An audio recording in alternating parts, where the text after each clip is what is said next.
From a Modest Proposal by Dr. Jonathan Swift, 1729. It is a melancholy object to those who walk through this great town or travel in the country when they see the streets, the roads, and the cabin doors crowded with beggars of the female sex, followed by 3, 4, or 6 children,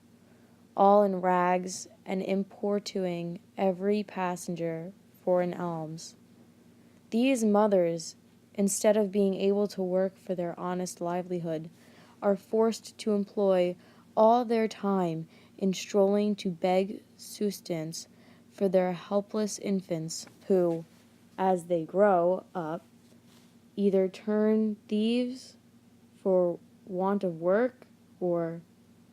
leave their dear native country to fight for the Pretender in Spain, or sell themselves to the Barbados. I think it is agreed by all parties that this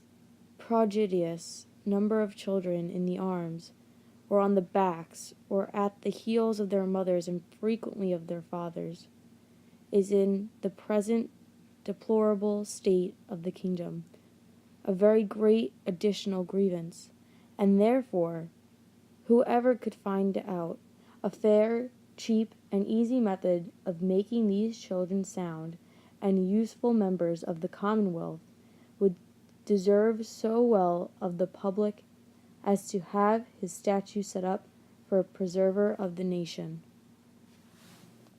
But my intention is very far from the being confined to provide only for the children of professed beggars.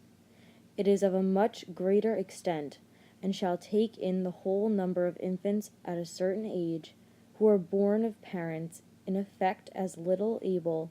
to support them as those who demand our charity in the streets. As to my own part, having turned my thoughts for many years upon this important subject, and maturely weighed the several schemes of our projectors, I have always found them grossly mistaken in their computation. It is true, a child just dropped from its dam may be supported by her milk for a solar year, with little other nourishment, at most not above the value of 2 shillings, which the mother may certainly get, or the value in scraps, by her lawful occupation of begging.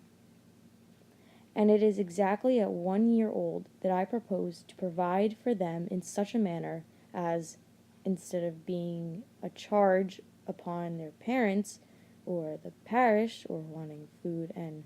raiment for the rest of their lives, they shall, on the contrary, contribute to the feeding and partly to the clothing of many thousands.